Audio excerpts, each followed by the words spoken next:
Well, hello everybody. This is the first of what will probably be several little iPhone recorded videos to help you through these projects that we'll have to do for your portfolio. So I already went over the portfolio with you in our live Zoom class, but here's a little bit more detail on project one, which is a value and brilliance scale. So for this, you're going to be painting 1 dozen chips running from white to black in a smooth gradation, or as smooth of a gradation as you can get. We start with white, we end with black. Then you're going to choose 2 colors from your assortment of watercolors I had you buy. This example happens to be the blue and the red option. You can choose any of the colors, but I would recommend not choosing orange or yellow. When you start to add white and black to orange and yellow, it's harder to get a smooth transition. And because this is our first painting project, you not only have to learn how to use the paint, but you also have to learn how to mix the colors together to get the results you want. So we chose blue and red for this example, and you can see in the blue column that we go as close to the lightest gray as possible. We will never get to white because this is blue. So don't try to get a white. Try to match the same intensity as the first gray.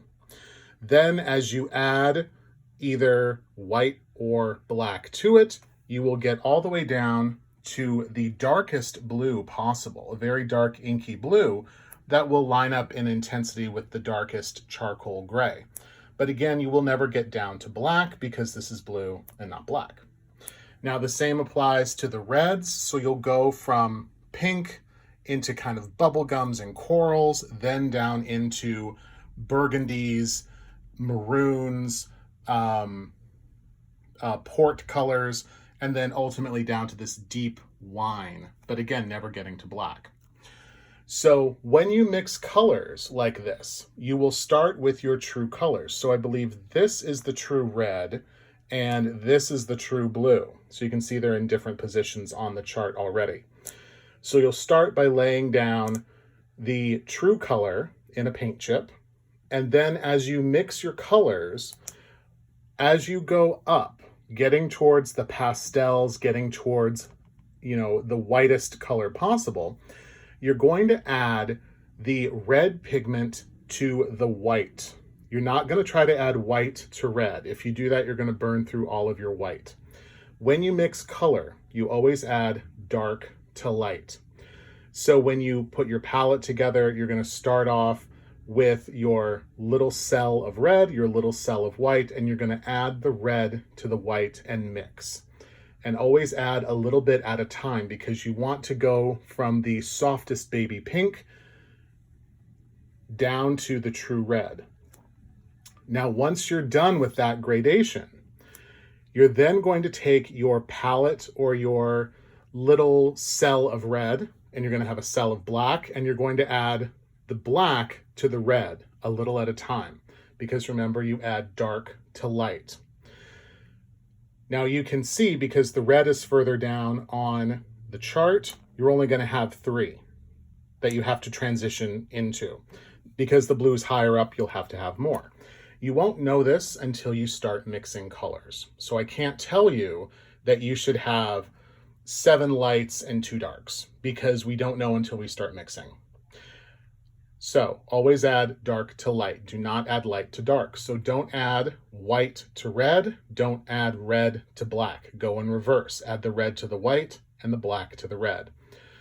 Do not add gray to any of the side colors. So we're not trying to mix gray into these colors. We're trying to mix black and white into these colors. If you add gray, it's going to skew your results.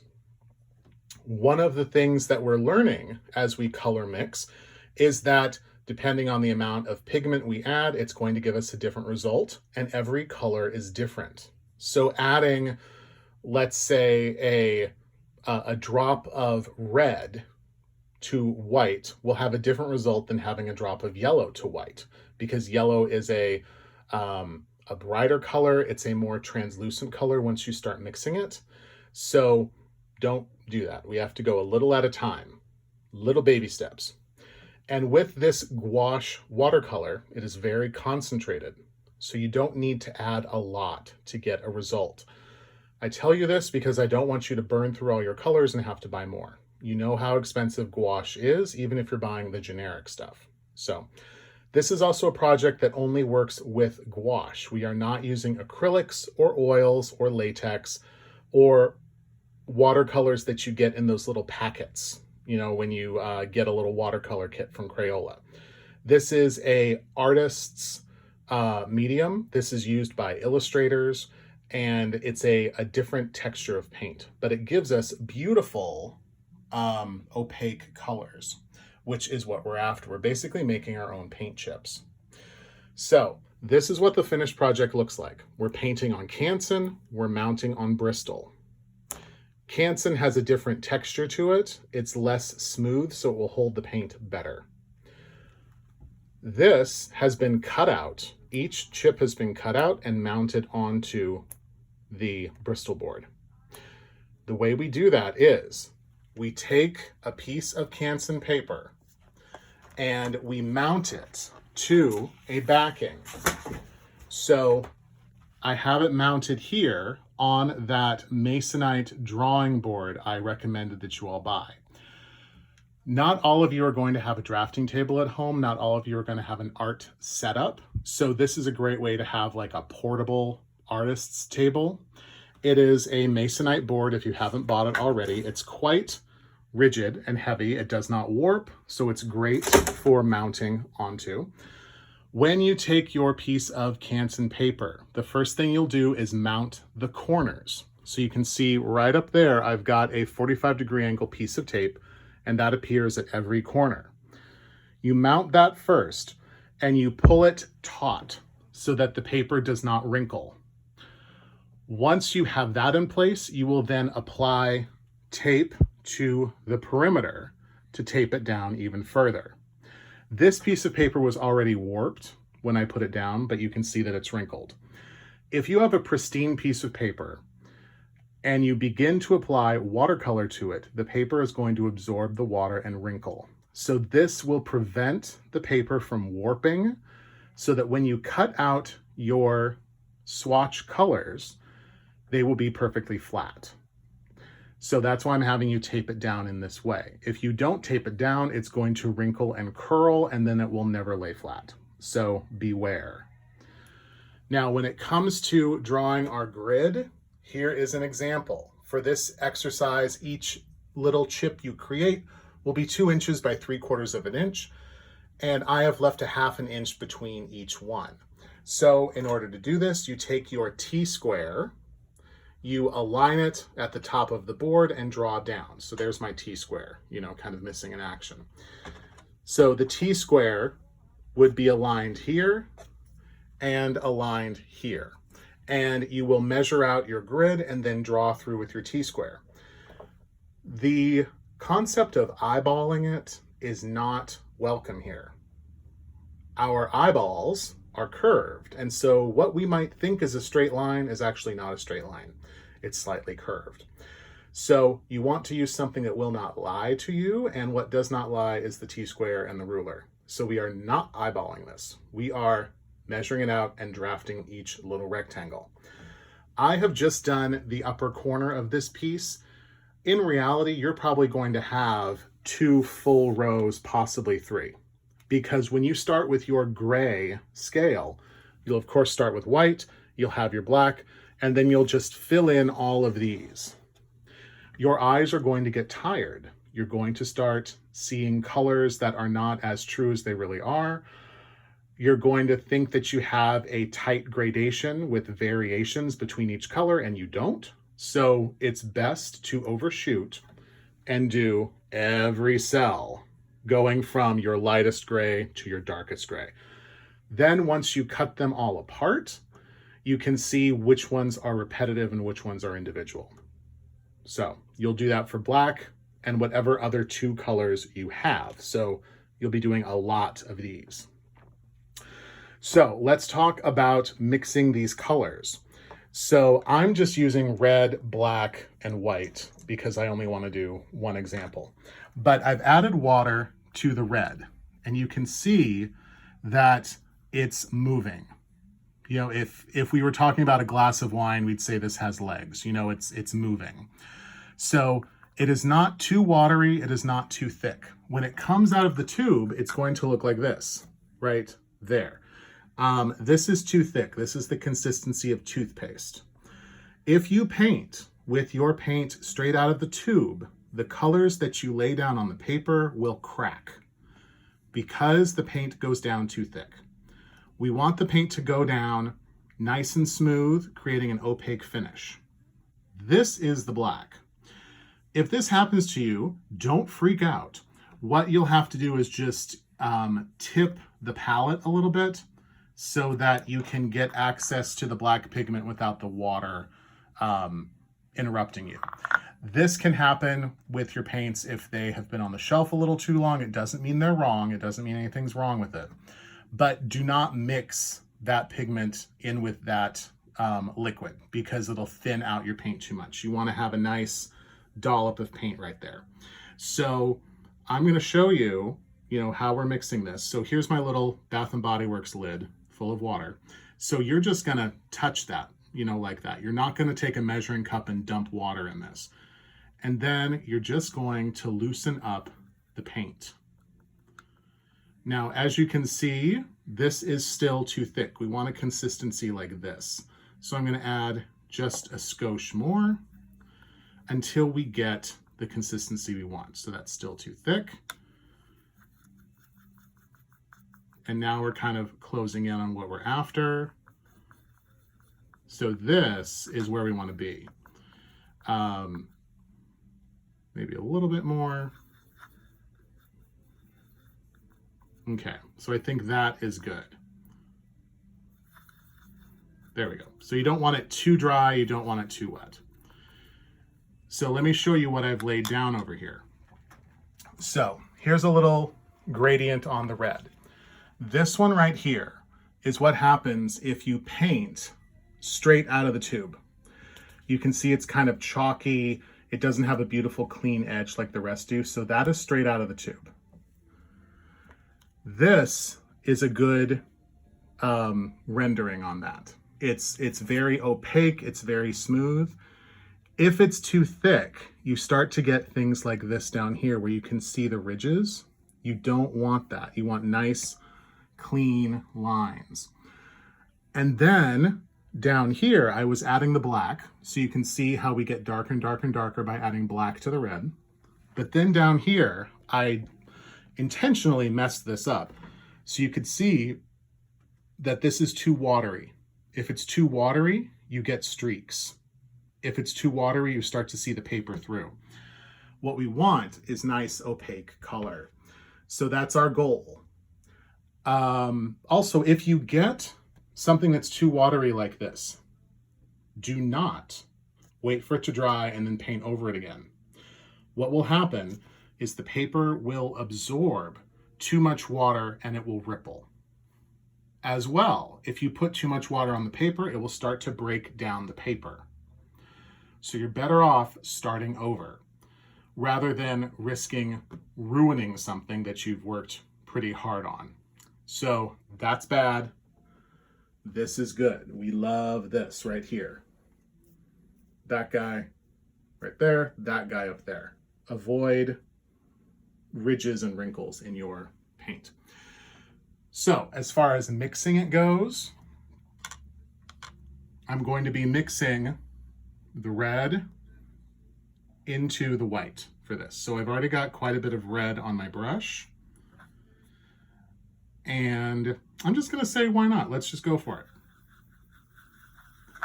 So remember, we're always putting darker into light. So there could be my first, well, this is probably more like your third tier pink. But then we could mix more into it and get a deeper color. But that's what we're doing. We're just going to keep adding the red to the white. And let's say we wanted to backtrack. We wanted to get lighter than this. What we can then do is put a little dollop of white in here, add some water, and then start adding this to that to get us to the lighter gradation of pink. Remember, you don't want to add white directly in here because it's just going to eat up all your white. So instead, put a new little dab of white there and then start mixing in that. And that'll get you the lighter tone for that. Next, remember, if you want to add the black, we always come back to our true color, which is this one. And I know I'm cheating and I'm using red on here. I'm going to clean that off a little bit. But let's take some of the black. I'm going to fish it out of here. And see, that's all the black I'm taking is right there. And we can add it, and you can see that it changes our color to kind of this, you know, darker orange almost, even though we're working in red. And then I'll take a little bit more black, not a lot, and add that in, and we're getting even darker. So that's all you do. If you can sort of multitask and manage it, you can just keep mixing in the same pot. But as I said, you'll want to put a little new white here if you want to get lighter. So that is basically the color mixing. It's pretty easy. It can get intense, but proceed with caution. That's my warning. And always add dark to light. So now you've got, let's say, your gradation complete. It's done on your nice grid. And I've got a little setup here. When it comes to cutting, you are not going to cut with a pair of scissors. You are going to cut with a metal ruler, which has a cork or foam backing. This prevents it from slipping around. This one is nice because it has a finger guard right there so that you don't slash your fingertip open. And you're going to cut with a X-Acto knife. The X-Acto knife, of course, has a cover on it. Here's the knife itself. And to change it, you screw this finger guard or this grip to loosen it, and then the blade will come out. The blades will dull, so beware. You don't want any sort of fringed edges. You want your edges to be nice and clean. So keep an eye on your blade. If your blade dulls, you're not going to sharpen it, you're going to throw it away. You might want to get like a soda can or some sort of like jam jar to put all your used blades in so they don't go in places they don't belong. If you have a medical sharps container at home, you can also use that. Should you have one already, but if not, just put it in a safe place. Some people also will take a piece of foam core. And do I have a piece of foam core around here? I don't. Some people, well, actually I do. Some people will take a piece of foam core, pardon my messy office, but we're all friends and family here, right? So take your piece of foam core, and I've just got a little model right here that I built for a client for a bathroom. But you take your piece of foam core, and then you can put the blade inside it. And then you can throw that piece of scrap foam core away. You just want to protect yourself and your family and your pets and everybody like that from getting lacerations from your art projects. So, straight edge, X-Acto knife. Here's our synthesized grid. I have painted one chip in there. You can see that you can also kind of use the lines as guides when you cut too. But what you're going to do when you cut, first of all, is you're going to take your painted page, you're going to tape it to your cutting mat. Now, this is an 18 by 24 self-healing cutting mat. If you don't have it yet, it's a dense foam that you can puncture and cut with a razor blade, and it will heal. Of course, the more you use this, the more it will start to develop kind of ridges in it.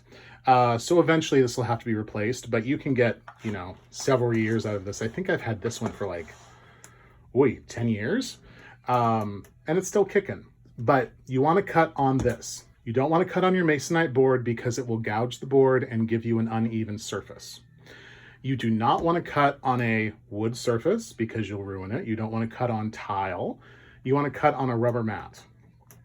Mine's 18 by 24, but you can buy whatever size mat you want that fits your budget or your home.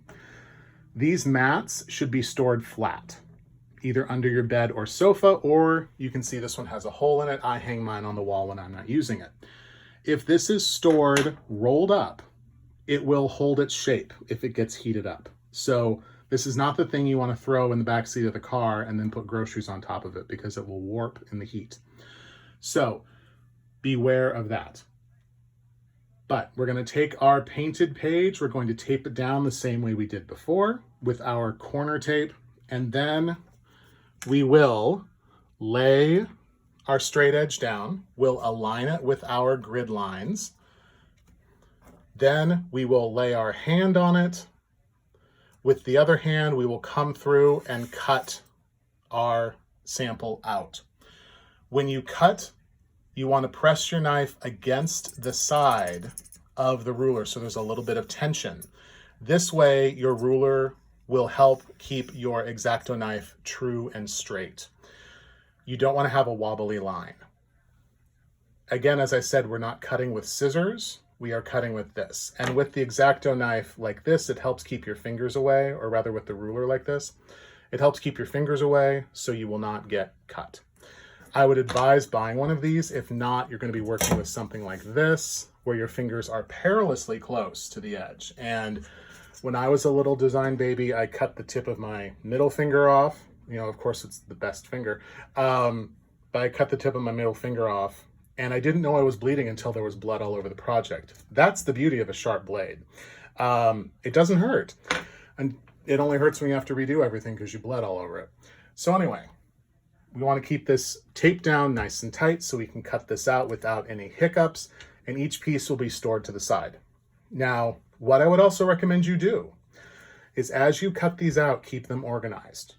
So maybe write like red 1, red 2, red 3, red 4 once you make your decision. So that way you're not worrying or losing track of things once it comes time to assemble. So bear that in mind as well. Once you have everything cut out, you will draw the grid again on your piece of paper that you're going to mount on. Draw it very lightly, and you will lay everything out. The measurements are given to you on the handout, which is on Canvas under the Files section.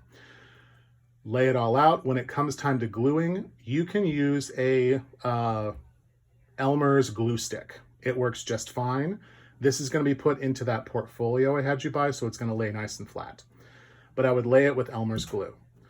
When you are messing with these paint chips, they have a matte finish. There is no gloss.